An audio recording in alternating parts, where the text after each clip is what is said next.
अस्सलाम वालेकुम, आदावर्स। मैं doctor Hakim Salim Ahmed, CMD HMI herbal India, अपने YouTube चैनल पर आपका इस्तकबाल करता हूँ। आज जो टॉपिक मैं आपके सामने लेकर हाजिर हुआ हूँ वो है शुगर की हकीकत क्या है। अगर हम चीनी की बात करें, चीनी यानी शक्करा और शुगर ये एक तरह का मीठा होता है जो हल पजीर कार्बोहाइड्रेट है, जो कुदरती तौर पर पौधों में पाया जाता है, ख़ास तौर पर गन्ने में और चुकंदर में। ये चीनी यानी शुगर इंसानी जिस्म के लिए बहुत ही अहम और ज़रूरी होती है क्योंकि इससे जिस्म को ताकत मिलती है।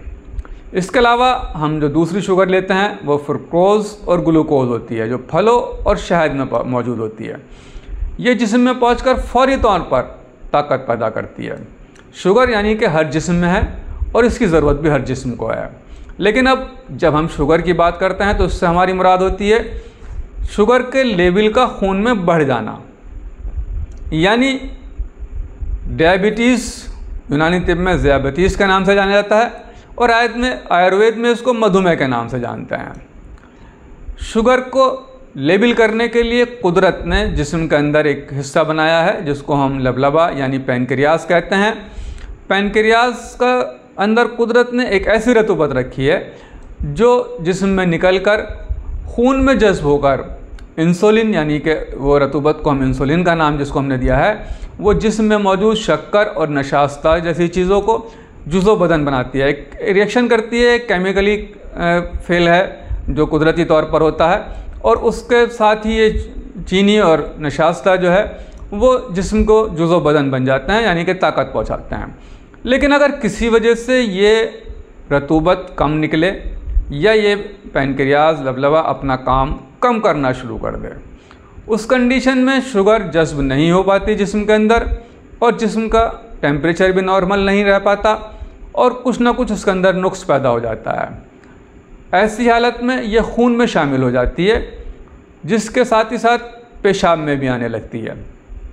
अगर हम इसकी अलामतों की बात करें तो इसकी सबसे बड़ी अलामत पेशाब का बार बार आना, प्यास का लगना, भूख का ज़्यादा लगना, थकान होना, आँखों यानी आँखों की रोशनी का कम हो जाना, जिस्म का एकदम से कमज़ोर होने लगना, वज़न घटने लगता है, मुंह का जायका सुबह को ख़ास तौर से मीठा होता है, सुस्ती, काहिली होती है, जिस्म में अगर फुंसियाँ निकल जाएं तो आसानी से ठीक नहीं होती, जिस्म में ख़ारिश हो जाती है कई बार, और अगर कोई ज़ख़म, दाने या फुंसियाँ या कहीं कोई कट लग जाए तो वो आसानी से ठीक नहीं हुआ करता। नॉर्मल आदमी का अगर कोई ज़ख़म 5 दिन में ठीक होता है तो शुगर वाले का वो अच्छे इलाज के बाद भी 10 से 15 दिन लग जाते हैं। शुगर के अगर नॉर्मल वैल्यू की बात करें तो आजकल तो बहुत आसानी है, आप इसको खून में जांच कराकर पता लगा सकते हैं। नॉर्मल वैल्यू अगर नहार में शुगर की बात करें यानी कि फास्टिंग की तो 110 के अंदर अंदर होनी चाहिए, और अगर नाश्ते के 2 घंटे बाद की बात करें पोस्ट पेरेंडियल PP वो 160 के अंदर होनी चाहिए। इसके अलावा इसकी जो बेहतरीन और अहम जांच है वो HbA1c है जिसकी नॉर्मल वैल्यू 5.6 के अंदर अंदर होनी चाहिए। अब अगर आपके अंदर ऐसी कुछ अलामतें पाई जाती हैं तो आप फौरी तौर पर ये जांचें करा के चेक करें, और अगर आपका HbA1c 6, 7 या 8 है तो इसी हिसाब से आप अंदाज़ा लगाएं कि आपकी शुगर की कंडीशन क्या चल रही है। बहुत सारे केस ऐसे होते हैं जो प्री वाले होते हैं, जो जिनकी शुरुआत होती है और उसमें अगर पैनक्रियाज यानी लबलबे को सही तौर पर उसका ट्रीट किया जाए, उसकी जो रतूबतें नहीं निकल रहीं और लीवर की कुछ दवाएं साथ में शामिल की जाएं तो इसको दोबारा एक्टिव किया जा सकता है। लेकिन एलोपैथ वाले ऐसा नहीं करते और बाहर से दवाएं पहुंचानी शुरू कर दी जाती हैं जिसके नतीजे में वो हिस्सा बिल्कुल डेड हो जाता है, अपना काम करना छोड़ देता है और आदमी सारी ज़िंदगी दवाएं खाता रहता है या इंसुलिन के इंजेक्शन लगवाता रहता है, बल्कि वो ठीक ही नहीं होता, मजबूर होता है दवाएं खाने के लिए। इसके अलावा वो और बहुत सारी बीमारियां अपने साथ पाल लेता है जिसमें गुर्दे की बीमारियां, दिल की बीमारियां, आँखों का कमज़ोर होना, और एक और ख़तरनाक बीमारी होती है गैंग्रीन, जिसमें हिस्से का डेड हो जाना, कई बार आपने भी देखा होगा ऐसे केस कि किसी के शुगर की वजह से पाँव की उंगलियां कट गईं या पंजा कट गया या पूरा पैर काटना पड़ा। ये गोलियां और इस तरह की चीज़ें बहुत ज़्यादा नुकसानदेह होती हैं। हाँ, 30% मैं ऐसा कह सकता हूँ कि 30% ऐसे केसेस होते हैं जहाँ मेडिसिन की ज़रूरत होती है, लेकिन 70% उन केसेस को भी दवाएं दी जाती हैं जो आसानी के साथ थोड़ी एहतियात और बहुत मामूली दवाओं से ठीक की जा सकती थी, और जिनको सारी ज़िंदगी दवाएं नहीं खानी होती थी वो भी अपनी ज़िंदगी में दवाएं खाते रहते हैं। इंसुलिन का इंजेक्शन या दवा आप खाते रहें, पैसा बर्बाद करें, ये जब तक आप अपने लाइफस्टाइल को चेंज नहीं करेंगे, आप खुद नहीं चाहेंगे कि आप ठीक रहें। अगर आपको शुगर है भी तो भी आपको बहुत सारी चीज़ों की एहतियात करनी होगी और अपने लाइफस्टाइल को चेंज करना होगा, तभी आप इन बीमारियों से बच पाएंगे जो इसके साथ आने वाली हैं, और अपनी ज़िंदगी को भी बहुत अच्छे ढंग से गुजार पाएंगे।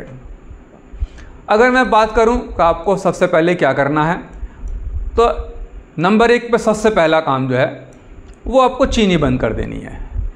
किसी भी तरह की चीनी आप बिल्कुल इस्तेमाल नहीं करेंगे, चाहे दूध पीते हों उसमें भी चीनी नहीं डालेंगे, और चीनी से बनी हुई चीज़ें भी इस्तेमाल नहीं करेंगे।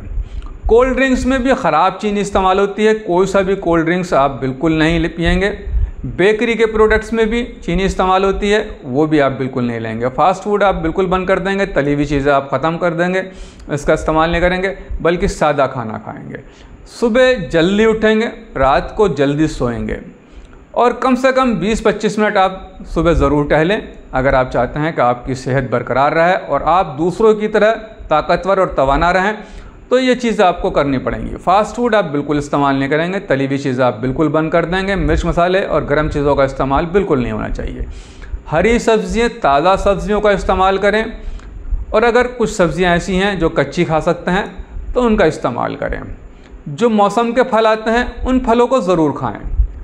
जो भी फल आ रहा हो, फलों के जूस बिल्कुल ना इस्तेमाल करें बाहर के। अगर आपको जूस पीने का शौक़ है तो वो अपने यहाँ सामने निकालें, और उसमें भी किसी तरह का कोई चीनी इस्तेमाल नहीं होनी चाहिए। इसके अलावा पैनक्रियास को लेवल में रखने की अगर हम बात करें तो कुछ चीज़ें ऐसी हैं जो पैनक्रियास सही से काम करे और वहाँ से इंसुलिन पूरी मकदार में निकले। इसके लिए आपको जैतून का तेल सुबह नहार मुँह 20 ml के लगभग, यानी 2 चम्मच जैतून का तेल सुबह नहार मुँह इस्तेमाल करें, और 1 चम्मच रात को सोते टाइम इस्तेमाल करें। उसके अलावा तुख्म हयात, इसको रात को पानी में भिगोएं और सुबह को इसका पानी पिएं, यह भी बेहतरीन चीज़ है। 5 ग्राम तुख्म हयात का इस्तेमाल पानी में भिगोकर आप कर सकते हैं। इसके अलावा यूनानी तिब में बहुत सारी ऐसी चीज़ें हैं जिनको आप अपनाकर बहुत ज़्यादा फ़ायदा उठा सकते हैं, जिनमें जामुन, कुश्ता फौलाद, कुश्ता बैज़ामुर का इस्तेमाल, मेथी दाना, नीम की पत्तियाँ, कलौंजी, कासनी का इस्तेमाल करें।